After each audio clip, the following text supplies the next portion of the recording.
Pregnant सास। जमाना कितना भी बदल जाए, इतना भी नहीं कि बहू घर आए और सास गर्भवती दिख जाए।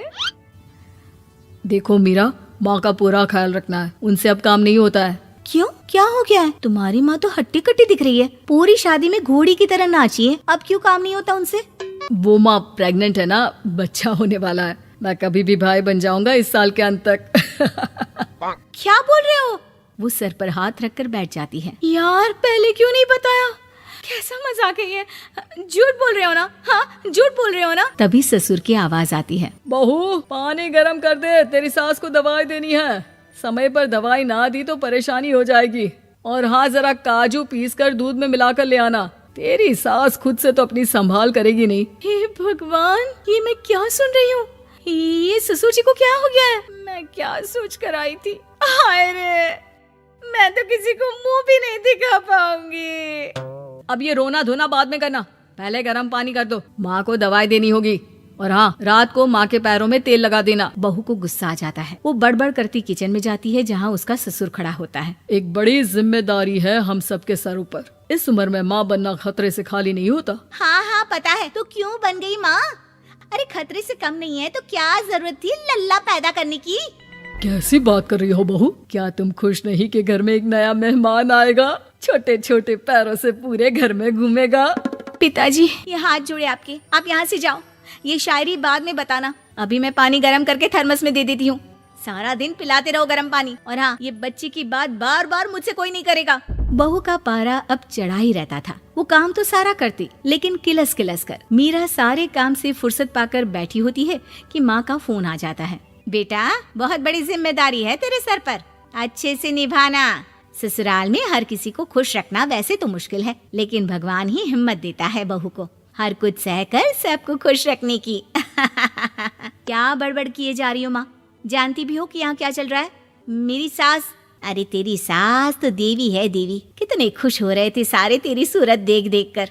पता नहीं जैसे बहू नहीं कोई मन मांगी मुराद मिल गई हो उन लोगों को। अरे बात तो पूरी सुनो। मन मांगी मुराद तो पूरी हुई है। अरे मेरी सास को बच्चा होने वाला है, प्रेग्नेंट है वो। क्या बकवास कर रही है मीरा? ये बात किसी को कहना मत। मुझे तो बता दिया, लेकिन अब अपनी जबान सिल ले। कहाँ है तेरी सास? बात तो करा मेरी। पूछू जरा, पोता पोती खिलाने की उम्र में खुद का बच्चा खिलाने का शौक कहाँ से आ गया? और आया भी तो बताना तो चाहिए था। अब क्या नाक कटाने के लिए हम लोगों से रिश्ता जोड़ा है? रुक, तेरे पापा से बात करती हूँ। मीरा फोन रखकर लेट जाती है। वो एक सपना देखती है कि उसकी गोद में एक बच्चा खेल रहा है। भाभी की गोद में कितना खुश दिख रहा है ना, लग ही नहीं रहा कि भाभी है। मैं तेरे लिए क्या लाया हूँ, सोने की बालियाँ। तेरी शादी में तो मैं बुढ़ा हो जाऊंगा ना। अरे कैसी बात कर रहा है बेटा, इसकी जिम्मेदारी तो तू ही लेगा। हम लोगों का तो कोई भरोसा नहीं, कब ऊपर वाला उठा ले। बहू को सास को देख देख कर गुस्सा आ रहा था। तभी वहाँ पड़ोसन आ जाती है। अरे बहू, तुझसे तो पूछने से भी डर लगता है कि कब खुशखबरी सुना रही है। अब तो अपनी 1 महीने की ननद की ही जिम्मेदारी संभाल ले, बहुत है। अपने जेवर भी रख देना और पैसे भी जमा करना शुरू कर दे। वो बात आगे बढ़ाती उससे पहले ही बहू जोर से चिल्लाकर उठ जाती है। नहीं नहीं नहीं नहीं, मैं अपने जेवर किसी को नहीं दूंगी। अरे कौन ले रहा है तुम्हारे जेवर? तुम औरतें भी ना सपने में भी जेवर ही संभालती रहती हो। मैंने जो सपना देखा है ना, सुनोगे तो होश उड़ जाएंगे। अच्छा, तुम अपना सपना बाद में बताना, पहले मेरा सुनो। कल मैंने इतना अच्छा सपना देखा, इतना अच्छा सपना देखा कि अगर वो पूरा हो जाता है ना तो मैं तुम्हारे लिए रानी हार बनवा दूंगा। बहू अब सारे गम भूलकर पति का सपना सुनने में लग जाती है। अरे क्या सपना था, बताइए ना। बोलिए भी तो, क्या सपना है? मैं पूरा कर दूंगी अगर बात रानी हार की है तो। बोलिए बोलिए। मैंने रात को सपना देखा कि माँ को बेटी हुई है और मुझे बहन। सच्ची, इस घर में बेटी हो जाए तो मैं तो झूम ही उठूं। मीरा का मुंह बन जाता है। वो चुप हो जाती है और सपने की बात याद करती है कि बेटी हुई तो उसे ही अपने गहने उसे देने होंगे। फिर तो रानी हार की जरूरत पड़ेगी ही। भाई लड़की बड़ी होगी, उसकी शादी होगी तो जेवर तो चढ़ाने ही होंगे ना, कहाँ से आएंगे वो? कितने समझदार हो तुम मीरा। मैंने भी यही सोचकर तुम्हारे लिए रानी हार लेने का सोचा था। अरे फूटी किस्मत मेरी जो ऐसा परिवार मिला। मेरे पापा की तो मैं अभी क्लास लगाती हूँ, जो सब जानते हुए भी ऐसे परिवार में मेरी शादी कर दी। बहू पिता को फोन लगाने ही वाली होती है कि ससुर की फिर से आवाज आती है। बहू गरम पानी ले आ जल्दी, थर्मस में खत्म हो गया है। बाद में खबर लेती हूँ मैं पापा की, पहले सास को गर्म पानी दिया हूँ। बहू अभी किचन में काम कर ही रही थी कि मीरा के मम्मी पापा आ जाते हैं। वो हाथ में ढेर सारे फल लेकर आते हैं। मीरा के पिता मीरा के ससुर से कहते हैं, लीजिए भाई साहब, ये फल रखिए, बहन जी को खिला दीजिएगा। वैसे कैसी है उनकी तबीयत?